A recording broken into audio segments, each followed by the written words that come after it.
Hi there, just touching on issues with the blower heater controls for a Vauxhall Corsa D. This is a 60 plate Vauxhall Corsa. Issues that we have on this vehicle is that the vent blower wasn't directing either onto the windscreen, especially for winter conditions when you've got steam on the inside or mist on the inside. By turning the control section here, wasn't moving the direction of the blowing of the air. So naturally, from watching other videos, I thought it would be damage caused to the rear of this control panel. It's got some white cogs and white plastic quadrant parts, which the cable for the blower control and the vents attached to. Luckily for me, it wasn't damaged like some people have on theirs, the white plastic parts that snap, and I think some people have cable tied them to the back of the control. When I took this control out, everything was fine. The cable was still attached. However, the cable was slightly bent on the control end, so which I straightened that out. But the issue was the cable restricted in some way within the sheath, and you'll see that the cable itself is the white cable. I can point to it from the back here. This cable here, which runs on the passenger side of the footwell up into the rear of the dashboard.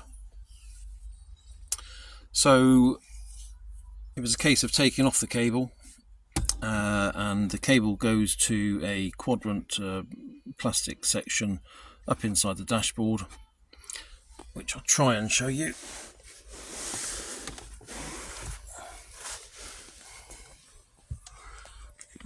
You can probably see there where the cable attaches to.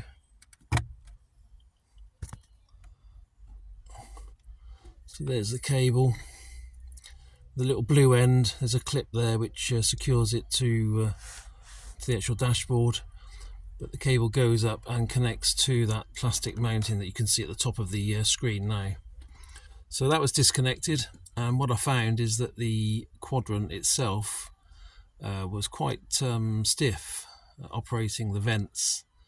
In fact, you can see it up there now. So that quadrant area is quite stiff and was preventing the cable from moving the quadrant, and also therefore opening the different vents selections. So a bit of lubricant. I used some silicone grease and a bit of PTFE spray to loosen that up, and that was then running quite freely. Reconnected the cable, both ends, and now we've got good we've got good tension on the control, and I can hear it opening the flaps in all the different directions. So there you go. If you find that on your Corsa D, if you've still got issues with the controls, do check to make sure the cable itself is sliding freely in the white outer cable housing, and also check the quadrant at the other end of the cable to make sure that it's again moving quite freely. Hope this helps everybody anyway.